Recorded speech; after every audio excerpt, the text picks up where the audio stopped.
ನಾಳೆ ಶತಮಾನದ ರಾಹುಗ್ರಸ್ತ ಚಂದ್ರಗ್ರಹಣ. ಬಹುತೇಕ ದೇವಾಲಯಗಳೆಲ್ಲವೂ ಕೂಡ ಕ್ಲೋಸ್ ಇರುತ್ತೆ. ದೇವರಿಗೂ ಕೂಡ ಆ ಹಿನ್ನೆಲೆಯಲ್ಲಿ ದಿಗ್ಬಂಧನ. ಗ್ರಹಣ ಇರುವಂತಹ ಹಿನ್ನೆಲೆಯಲ್ಲಿ ಬಹುತೇಕ ದೇವಾಲಯಗಳು ಎಲ್ಲವೂ ಕೂಡ ಬಂದ್ ಆಗಿರುತ್ತೆ. ಗ್ರಹಣ ಮುಗಿಯೋವರೆಗೂ ಕೂಡ ದೇವಸ್ಥಾನದ ಬಾಗಿಲುಗಳನ್ನ ತೆಗೆಯೋದಿಲ್ಲ, ಪೂಜೆ ಪುನಸ್ಕಾರಗಳು ನಡೆಯೋದಿಲ್ಲ. ಕರ್ನಾಟಕದ ಪ್ರಮುಖ ದೇಗುಲಗಳು ನಾಳೆ ಬಂದಿರುತ್ತೆ. ಬೆಂಗಳೂರಿನ ಕಾಡುಮಲ್ಲೇಶ್ವರ ದೇವಾಲಯ ಆಗಿರ್ಬೋದು, ಗವಿಗಂಗಾಧರೇಶ್ವರ ದೇವಾಲಯ ಆಗಿರ್ಬೋದು, ರಾಜ್ಯದ ಬಹುತೇಕ ದೇಗುಲಗಳಿಗೆ ನಾಳೆ ಒಂದು ರೀತಿಯ ದಿಗ್ಬಂಧನ. ಗ್ರಹಣ ಮುಗಿಯುವವರೆಗೂ ಕೂಡ ಯಾವುದೇ ಪೂಜೆ ಪುನಸ್ಕಾರಗಳು ಇರೋದಿಲ್ಲ. ಗ್ರಹಣ ಹಿನ್ನೆಲೆಯಲ್ಲಿ ಮೈಸೂರಿನ ಚಾಮುಂಡಿ ಬೆಟ್ಟದಲ್ಲಿ ಯಾವ ರೀತಿಯಾಗಿ ಪೂಜೆ ನಡೆಯುತ್ತೆ, ಜೊತೆಗೆ ಚಂದ್ರಗ್ರಹಣದ ಸಮಯದಲ್ಲಿ ಯಾವ ರೀತಿಯಾಗಿರಬೇಕು, ಇದೆಲ್ಲದರ ಬಗ್ಗೆ ಮಾತನಾಡೋಕೆ ಜೊತೆಗೆ ದೇವಾಲಯದ ಪ್ರಧಾನ ಅರ್ಚಕರಾದಂತಹ ಡಾಕ್ಟರ್ ಶಶಿಶೇಖರ್ ದೀಕ್ಷಿತ್ ಅವರನ್ನ ಮಾತಾಡಿಸ್ತಾ ಹೋಗ್ತೀನಿ. ಗುರುಗಳೇ, ಬಹಳ ಪ್ರಮುಖವಾಗಿ ಚಂದ್ರಗ್ರಹಣ ಬರ್ತಾ ಇದೆ. ಸೊ ಯಾವ ರೀತಿಯಾಗಿರಬೇಕು, ದೇವಸ್ಥಾನದಲ್ಲಿ ಯಾವ ರೀತಿ ಪೂಜೆ ನಡೆಯುತ್ತೆ ಅಂತ? ಸರ್ವಮಂಗಳ ಮಾಂಗಲ್ಯ ಶಿವೆ ಸರ್ವಾರ್ಥ ಸಾಧಿಕೆ ಶರಣ್ಯ ತ್ರಿಂಬಿಕೆ ಗೌರಿ ನಾರಾಯಣಿ ನಮೋಸ್ತಿದೆ. ಚಂದ್ರಗ್ರಹಣ ಒಂದು ವಿಶೇಷವಾದ ಒಂದು ಗ್ರಹಣ. ಸಾಯಂಕಾಲ 9:35ರಿಂದ ರಾತ್ರಿ 1:27ವರೆಗೂ ಗ್ರಹಣ ಹಿಡಿಯುತ್ತೆ. ಹಾಗೂ ಸ್ಪರ್ಶಕಾಲ ಸ್ಪರ್ಶಕಾಲ ಹಾಗೂ ಮೋಕ್ಷಕಾಲದಲ್ಲಿ ಪೂಜೆ ನಡೀತಕ್ಕಂಥ ಒಂದು ಸಂದರ್ಭ. ಒಂದು ಪುರಾಣ ಪ್ರಸಿದ್ಧವಾದ ಹಿನ್ನೆಲೆ ಇರತಕ್ಕಂಥ ದೇವಸ್ಥಾನದಲ್ಲಿ ವಿಶೇಷವಾಗಿ ಪೂಜೆ ಪುನಸ್ಕಾರಗಳಿರುತ್ತೆ. ಅದೇ ರೀತಿ ಹಿಂದೆಯಿಂದ ನಡ್ಕೊಂಬಂದಿರತಕ್ಕಂಥ ಶಾಸ್ತ್ರ ರೀತಿಯಾಗಿ ನಾವು ಸ್ಪರ್ಶಕಾಲ ಹಾಗೂ ಮೋಕ್ಷಕಾಲದಲ್ಲಿ ಅಭಿಷೇಕ ಮಾಡ್ತೀವಿ. ಕೆಲವು ದೇವಾಲಯಗಳು ಗ್ರಹಣ ಕಾಲದಲ್ಲಿ ದೇವಸ್ಥಾನ ಮುಚ್ಚುತ್ತಾರೆ, ದರ್ಬೆಯಿಂದ ಬಂಧನ ಮಾಡಿ ಮುಚ್ಚುವಂಥ ನೋಡಿರ್ತಕ್ಕಂಥದ್ದು. ಆದರೆ ಇಲ್ಲಿ ಸ್ಪರ್ಶಕಾಲ ಮೋಕ್ಷಕಾಲದಲ್ಲಿ ವಿಶೇಷವಾಗಿ ಪೂಜೆ ನಡೀತಕ್ಕಂಥದ್ದು ಇಲ್ಲಿನ ಸ್ಥಳದ ವಿಶೇಷವಾಗಿರ್ತಕ್ಕಂಥದ್ದು. ಹಾಗೆ ಎಂದಿನಂತೆ ಬೆಳಗ್ಗೆ 8 ಗಂಟೆಗೆ ದರ್ಶನದ ವ್ಯವಸ್ಥೆ ಇರುತ್ತೆ. ಸೋಮವಾರ ಬೆಳಗ್ಗೆ ಗ್ರಹಣ ಆದ ನಂತರ ಬಿಟ್ಟ ನಂತರ ದೇವಸ್ಥಾನ ಶುದ್ಧಿ ಆದ ನಂತರ ದರ್ಶನದ ವ್ಯವಸ್ಥೆ ಇರುತ್ತೆ.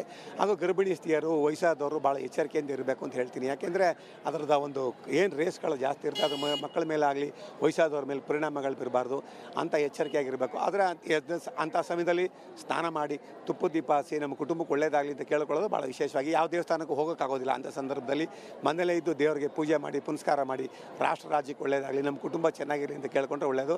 ಹಾಗೆ ಈ ಗ್ರಹಣದ ಪರಿಣಾಮಗಳು 27 ನಕ್ಷತ್ರವರೆಗೂ 12 ರಾಶಿಯವರ ಮೇಲೂ ಪರಿಣಾಮ ಇರುತ್ತೆ. ಸಣ್ಣ ಪುಟ್ಟ ಅಹಿತಕರಗಳ ಘಟನೆಗಳು ನಡೀಬೋದು.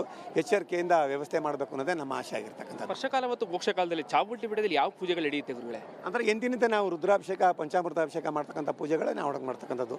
ಯಾವ ರೀತಿ ಅಮ್ಮನವ್ರಿಗೆ ಯಾವ ರೀತಿ ದಿನ ಪ್ರದೋಷ ಕಾಲ ಪ್ರಾತಃ ಕಾಲದಲ್ಲಿ ಏನು ಪೂಜೆ ಮಾಡ್ತೀವೋ ಗ್ರಹಣ ಕಾಲದಲ್ಲಿ ವಿಶೇಷವಾಗಿ ಅದೇ ಥರ ಪೂಜೆ ಮಾಡ್ತಕ್ಕಂಥ ಪದ್ಧತಿ ಇರ್ತಕ್ಕಂಥ. ದೇವಸ್ಥಾನ ಬಾಗ್ಲಾಗ್ತಾರೆ ಹೇಗೆ ದೇವಸ್ಥಾನ ಮುಂದ್ಗಡೆ ಬಾಗಿಲು ಹಾಕೊಂಡಿರ್ತೀವಿ. ದೇವಸ್ಥಾನ ಮಹಾದ್ವಾರ ಕ್ಲೋಸ್ ಮಾಡ್ಕೊಂಡು ಒಳಗಡೆ ಪೂಜೆ ಕೈಂಕರ್ಯಗಳೆಲ್ಲ ನಡೆಸ್ಕೊಂಡು ಹೋಗ್ತೀವಿ ನಾವು. ಚಂದ್ರಗ್ರಹಣ ಅಂತಂದ್ರೆ ಕೆಲವರಿಗೆ ಸಾಕಷ್ಟು ಭಯ ಇರುತ್ತೆ, ಹೊರಗಡೆ ಓಡಾಡಬಾರ್ದು, ಈ ರೀತಿಯಾದಂಥ ಕಲ್ಪನೆಗಳಿರುತ್ತೆ. ಚಂದ್ರಗ್ರಹಣದಲ್ಲಿ ಯಾವ ರೀತಿಯಾಗಿರಬೇಕು ಜನರು ಅಂತ? ಅಂದರೆ ಮನೇಲಿ ಎಚ್ಚರಿಕೆಯಾಗಿರಬೇಕು. ವಯಸ್ಸಾದವ್ರು ಇರ್ಬೋದು, ಮಕ್ಕಳು ಇರ್ಬೋದು, ಸಣ್ಣ ಗರ್ಭಿಣಿ ಸ್ತ್ರೀಯರು ಇರ್ಬೋದು, ಆರೋಗ್ಯ ಇಲ್ಲದೆ ಇರತಕ್ಕಂಥವ್ರು ಇರ್ಬೋದು, ರೋಗ ರುಜಿನ ಇರೋರು ಭಾಳ ಎಚ್ಚರಿಕೆಯಾಗಿರ್ಬೋದು. ಆ ಸಮಯದಲ್ಲಿ ಯಾರು ಹೊರಗಡೆ ಎಲ್ಲ ಬರಬಾರ್ದು. ಆಮೇಲೆ ಅದನ್ನು ನಾನು ಪರಿಶೀಲನೆ ಮಾಡ್ತೀನಿ, ಕೌತುಕ ನೋಡ್ತೀನಿ ಅಂತ ಹೇಳ್ಬಾರ್ದು. ಅದರಿಂದ ಏನಾದ್ರು ಸಣ್ಣ ಪುಟ್ಟ ಘಟನೆ ಆಗುತ್ತೆ. ಅದರಿಂದ ಎಚ್ಚರಿಕೆ ವಹಿಸಿ ದೊಡ್ಡವರು ಮಕ್ಕಳಿಗೆ ತಿಳುವಳಿಕೆ ಹೇಳಬೇಕು.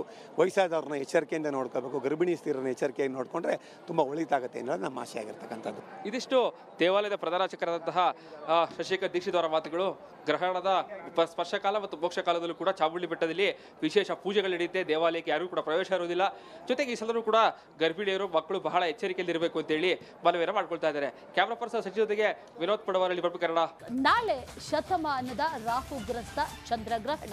ಬಹುತೇಕ ದೇವಾಲಯಗಳೆಲ್ಲವೂ ಕೂಡ ಕ್ಲೋಸ್ ಇರುತ್ತೆ. ದೇವರಿಗೂ ಕೂಡ ಆ ಹಿನ್ನೆಲೆಯಲ್ಲಿ ದಿಗ್ಬಂಧನ. ಗ್ರಹಣ ಇರುವಂತಹ ಹಿನ್ನೆಲೆಯಲ್ಲಿ ಬಹುತೇಕ ದೇವಾಲಯಗಳು ಎಲ್ಲವೂ ಕೂಡ ಬಂದ್ ಆಗಿರುತ್ತೆ. ಗ್ರಹಣ ಮುಗಿಯೋವರೆಗೂ ಕೂಡ ದೇವಸ್ಥಾನದ ಬಾಗಿಲುಗಳನ್ನ ತೆಗೆಯೋದಿಲ್ಲ, ಪೂಜೆ ಪುನಸ್ಕಾರಗಳು ನಡೆಯೋದಿಲ್ಲ. ಕರ್ನಾಟಕದ ಪ್ರಮುಖ ದೇಗುಲಗಳು ನಾಳೆ ಬಂದಿರುತ್ತೆ. ಬೆಂಗಳೂರಿನ ಕಾಡುಮಲ್ಲೇಶ್ವರ ದೇವಾಲಯ ಆಗಿರ್ಬೋದು, ಗವಿಗಂಗಾಧರೇಶ್ವರ ದೇವಾಲಯ ಆಗಿರ್ಬೋದು, ರಾಜ್ಯದ ಬಹುತೇಕ ದೇಗುಲಗಳಿಗೆ ನಾಳೆ ಒಂದು ರೀತಿಯ ದಿಗ್ಬಂಧನ. ಗ್ರಹಣ ಮುಗಿಯುವವರೆಗೂ ಕೂಡ ಯಾವುದೇ ಪೂಜೆ ಪುನಸ್ಕಾರಗಳು ಇರೋದಿಲ್ಲ. ಗ್ರಹಣ ಹಿನ್ನೆಲೆಯಲ್ಲಿ ಮೈಸೂರಿನ ಚಾಮುಂಡಿ ಬೆಟ್ಟದಲ್ಲಿ ಯಾವ ರೀತಿಯಾಗಿ ಪೂಜೆ ನಡೆಯುತ್ತೆ, ಜೊತೆಗೆ ಚಂದ್ರಗ್ರಹಣದ ಸಮಯದಲ್ಲಿ ಯಾವ ರೀತಿಯಾಗಿರಬೇಕು, ಇದೆಲ್ಲದರ ಬಗ್ಗೆ ಮಾತನಾಡೋಕೆ ಜೊತೆಗೆ ದೇವಾಲಯದ ಪ್ರಧಾನ ಅರ್ಚಕರಾದಂತಹ ಡಾಕ್ಟರ್ ಶಶಿಶೇಖರ್ ದೀಕ್ಷಿತ್ ಅವರನ್ನ ಮಾತಾಡಿಸ್ತಾ ಹೋಗ್ತೀನಿ. ಗುರುಗಳೇ, ಬಹಳ ಪ್ರಮುಖವಾಗಿ ಚಂದ್ರಗ್ರಹಣ ಬರ್ತಾ ಇದೆ. ಸೊ ಯಾವ ರೀತಿಯಾಗಿರಬೇಕು, ದೇವಸ್ಥಾನದಲ್ಲಿ ಯಾವ ರೀತಿ ಪೂಜೆ ನಡೆಯುತ್ತೆ ಅಂತ? ಸರ್ವಮಂಗಳ ಮಾಂಗಲ್ಯ ಶಿವೆ ಸರ್ವಾರ್ಥ ಸಾಧಿಕೆ ಶರಣ್ಯ ತ್ರಿಂಬಿಕೆ ಗೌರಿ ನಾರಾಯಣಿ ನಮೋಸ್ತಿದೆ. ಚಂದ್ರಗ್ರಹಣ ಒಂದು ವಿಶೇಷವಾದ ಒಂದು ಗ್ರಹಣ. ಸಾಯಂಕಾಲ 9:35ರಿಂದ ರಾತ್ರಿ 1:27ವರೆಗೂ ಗ್ರಹಣ ಹಿಡಿಯುತ್ತೆ. ಹಾಗೂ ಸ್ಪರ್ಶಕಾಲ ಸ್ಪರ್ಶಕಾಲ ಹಾಗೂ ಮೋಕ್ಷ ಕಾಲದಲ್ಲಿ ಪೂಜೆ ನಡೀತಕ್ಕಂಥದ್ದು ಇದು ಒಂದು ಸಂದರ್ಭ. ಒಂದು ಪುರಾಣ ಪ್ರಸಿದ್ಧವಾದ ಹಿನ್ನೆಲೆ ಇರತಕ್ಕಂಥ ದೇವಸ್ಥಾನದಲ್ಲಿ ವಿಶೇಷವಾಗಿ ಪೂಜೆ ಪುನಸ್ಕಾರಗಳಿರುತ್ತೆ. ಅದೇ ರೀತಿ ಹಿಂದೆಯಿಂದ ನಡ್ಕೊಂಡ್ಬಂದಿರತಕ್ಕಂಥ ಶಾಸ್ತ್ರ ರೀತಿಯಾಗಿ ನಾವು ಸ್ಪರ್ಶಕಾಲ ಹಾಗೂ ಮೋಕ್ಷ ಕಾಲದಲ್ಲಿ ಅಭಿಷೇಕ ಮಾಡ್ತೀವಿ. ಕೆಲವು ದೇವಾಲಯಗಳು ಗ್ರಹಣ ಕಾಲದಲ್ಲಿ ದೇವಸ್ಥಾನ ಮುಚ್ಚುತ್ತಾರೆ, ದರ್ಬೆಯಿಂದ ಬಂಧನ ಮಾಡಿ ಮುಚ್ಚುವಂಥ ನೋಡಿರ್ತಕ್ಕಂಥದ್ದು. ಆದರೆ ಇಲ್ಲಿ ಸ್ಪರ್ಶಕಾಲ ಮೋಕ್ಷ ಕಾಲದಲ್ಲಿ ವಿಶೇಷವಾಗಿ ಪೂಜೆ ನಡೀತಕ್ಕಂಥದ್ದು ಇಲ್ಲಿನ ಸ್ಥಳದ ವಿಶೇಷವಾಗಿರ್ತಕ್ಕಂಥದ್ದು. ಹಾಗೆ ಎಂದಿನಂತೆ ಬೆಳಗ್ಗೆ 8 ಗಂಟೆಗೆ ದರ್ಶನದ ವ್ಯವಸ್ಥೆ ಇರುತ್ತೆ. ಸೋಮವಾರ ಬೆಳಗ್ಗೆ ಗ್ರಹಣ ಆದ ನಂತರ ಬಿಟ್ಟ ನಂತರ ದೇವಸ್ಥಾನ ಶುದ್ಧಿ ಆದ ನಂತರ ದರ್ಶನದ ವ್ಯವಸ್ಥೆ ಇರುತ್ತೆ.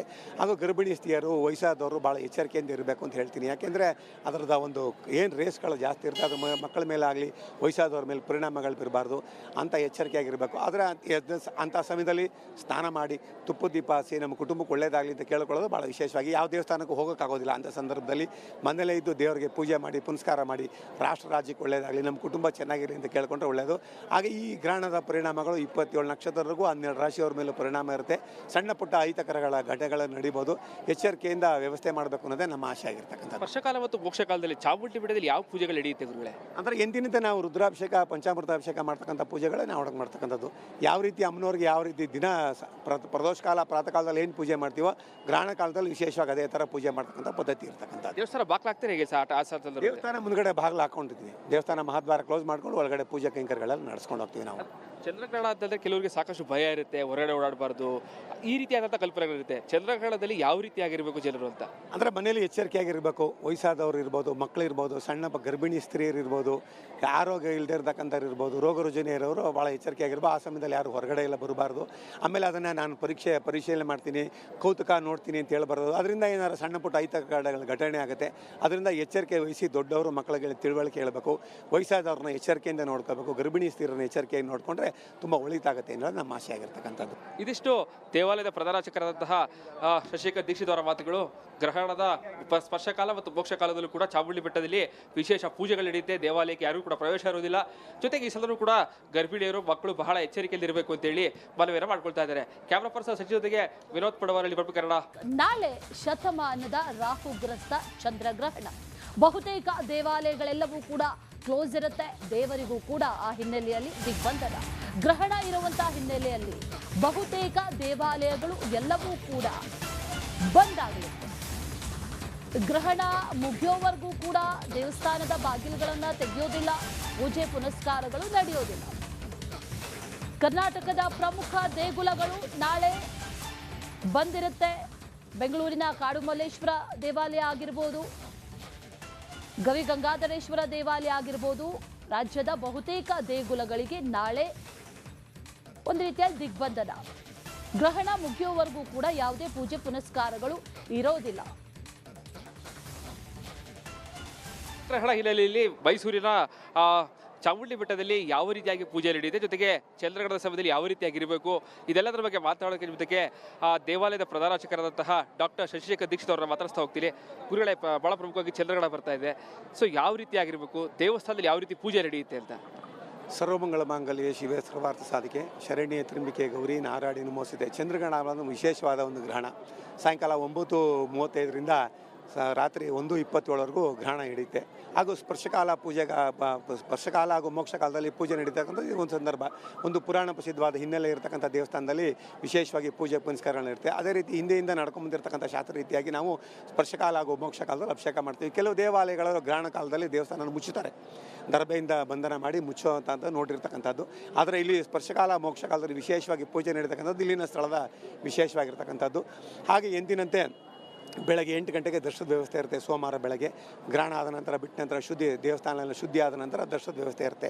ಹಾಗೂ ಗರ್ಭಿಣಿ ಸ್ತ್ರೀಯರು, ವಯಸ್ಸಾದವರು ಭಾಳ ಎಚ್ಚರಿಕೆಯಿಂದ ಇರಬೇಕು ಅಂತ ಹೇಳ್ತೀನಿ. ಯಾಕೆಂದರೆ ಅದರದ ಒಂದು ಏನು ರೇಸ್ಗಳು ಜಾಸ್ತಿ ಇರುತ್ತೆ, ಅದು ಮಕ್ಕಳ ಮೇಲೆ ಆಗಲಿ ವಯಸ್ಸಾದವ್ರ ಮೇಲೆ ಪರಿಣಾಮಗಳು ಬೀರಬಾರ್ದು ಅಂತ ಎಚ್ಚರಿಕೆಯಾಗಿರಬೇಕು. ಆದರೆ ಅಂಥ ಸಮಯದಲ್ಲಿ ಸ್ನಾನ ಮಾಡಿ ತುಪ್ಪದ ದೀಪ ಹಚ್ಚಿ ನಮ್ಮ ಕುಟುಂಬಕ್ಕೆ ಒಳ್ಳೆಯದಾಗಲಿ ಅಂತ ಕೇಳ್ಕೊಳ್ಳೋದು ಭಾಳ ವಿಶೇಷವಾಗಿ. ಯಾವ ದೇವಸ್ಥಾನಕ್ಕೂ ಹೋಗೋಕ್ಕಾಗೋದಿಲ್ಲ ಅಂಥ ಸಂದರ್ಭದಲ್ಲಿ ಮನೆಯಲ್ಲೇ ಇದ್ದು ದೇವರಿಗೆ ಪೂಜೆ ಮಾಡಿ ಪುನಸ್ಕಾರ ಮಾಡಿ ರಾಷ್ಟ್ರ ರಾಜ್ಯಕ್ಕೆ ಒಳ್ಳೆಯದಾಗಲಿ, ನಮ್ಮ ಕುಟುಂಬ ಚೆನ್ನಾಗಿರಲಿ ಅಂತ ಕೇಳ್ಕೊಂಡ್ರೆ ಒಳ್ಳೆಯದು.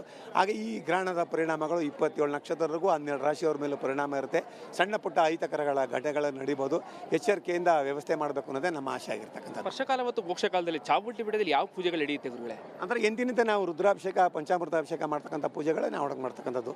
ಯಾವ ರೀತಿ ಅಮ್ಮನವ್ರಿಗೆ ಯಾವ ರೀತಿ ದಿನ ಪ್ರದೋಷ ಕಾಲ ಪ್ರಾತಃ ಕಾಲದಲ್ಲಿ ಏನು ಪೂಜೆ ಮಾಡ್ತೀವೋ ಗ್ರಹಣ ಕಾಲದಲ್ಲಿ ವಿಶೇಷವಾಗಿ ಅದೇ ಥರ ಪೂಜೆ ಮಾಡ್ತಕ್ಕಂಥ ಪದ್ಧತಿ ಇರ್ತಕ್ಕಂಥದ್ದು. ದೇವಸ್ಥಾನ ಬಾಕ್ಲಾಗ್ತಾರೆ ಹೇಗೆ ಸರ್ ಆ ಸಂದರ್ಭದಲ್ಲಿ? ದೇವಸ್ಥಾನ ಮುಂದ್ಗಡೆ ಬಾಗಿಲು ಹಾಕೊಂಡಿದ್ವಿ. ದೇವಸ್ಥಾನ ಮಹಾದ್ವಾರ ಕ್ಲೋಸ್ ಮಾಡ್ಕೊಂಡು ಒಳಗಡೆ ಪೂಜಾ ಕೈಂಕರ್ಯಗಳೆಲ್ಲ ನಡೆಸ್ಕೊಂಡು ಹೋಗ್ತೀವಿ ನಾವು. ಚಂದ್ರಗ್ರಹಣ ಅಂತಂದ್ರೆ ಕೆಲವರಿಗೆ ಸಾಕಷ್ಟು ಭಯ ಇರುತ್ತೆ, ಹೊರಗಡೆ ಓಡಾಡಬಾರ್ದು, ಈ ರೀತಿಯಾದಂಥ ಕಲ್ಪನೆಗಳಿರುತ್ತೆ. ಚಂದ್ರಗ್ರಹಣದಲ್ಲಿ ಯಾವ ರೀತಿಯಾಗಿರಬೇಕು ಜನರು ಅಂತ? ಅಂದರೆ ಮನೇಲಿ ಎಚ್ಚರಿಕೆಯಾಗಿರಬೇಕು. ವಯಸ್ಸಾದವ್ರು ಇರ್ಬೋದು, ಮಕ್ಕಳು ಇರ್ಬೋದು, ಸಣ್ಣ ಗರ್ಭಿಣಿ ಸ್ತ್ರೀಯರು ಇರ್ಬೋದು, ಆರೋಗ್ಯ ಇಲ್ಲದೆ ಇರ್ತಕ್ಕಂಥವ್ರು ಇರ್ಬೋದು, ರೋಗ ರುಜಿನ ಇರೋರು ಭಾಳ ಎಚ್ಚರಿಕೆಯಾಗಿರ್ಬೋದು. ಆ ಸಮಯದಲ್ಲಿ ಯಾರು ಹೊರಗಡೆ ಎಲ್ಲ ಬರಬಾರ್ದು. ಆಮೇಲೆ ಅದನ್ನು ನಾನು ಪರಿಶೀಲನೆ ಮಾಡ್ತೀನಿ, ಕೌತುಕ ನೋಡ್ತೀನಿ ಅಂತ ಹೇಳ್ಬಾರ್ದು. ಅದರಿಂದ ಏನಾದ್ರು ಸಣ್ಣ ಪುಟ್ಟ ಅಹಿತಕರಗಳ ಘಟನೆ ಆಗುತ್ತೆ. ಅದರಿಂದ ಎಚ್ಚರಿಕೆ ವಹಿಸಿ ದೊಡ್ಡವರು ಮಕ್ಕಳಿಗೆ ತಿಳುವಳಿಕೆ ಹೇಳಬೇಕು. ವಯಸ್ಸಾದವ್ರನ್ನ ಎಚ್ಚರಿಕೆಯಿಂದ ನೋಡ್ಕೋಬೇಕು. ಗರ್ಭಿಣಿ ಸ್ತ್ರೀಯರನ್ನ ಎಚ್ಚರಿಕೆಯಿಂದ ನೋಡಿಕೊಂಡ್ರೆ ತುಂಬ ಒಳಿತಾಗುತ್ತೆ ಅನ್ನೋದು ನಮ್ಮ ಆಸೆ ಆಗಿರ್ತಕ್ಕಂಥದ್ದು. ಇದಿಷ್ಟು ದೇವಾಲಯದ ಪ್ರಧಾನ ಅರ್ಚಕರಾದಂತಹ ಶಶಿಕರ್ ದೀಕ್ಷಿತ್ ಅವರ ಮಾತುಗಳು.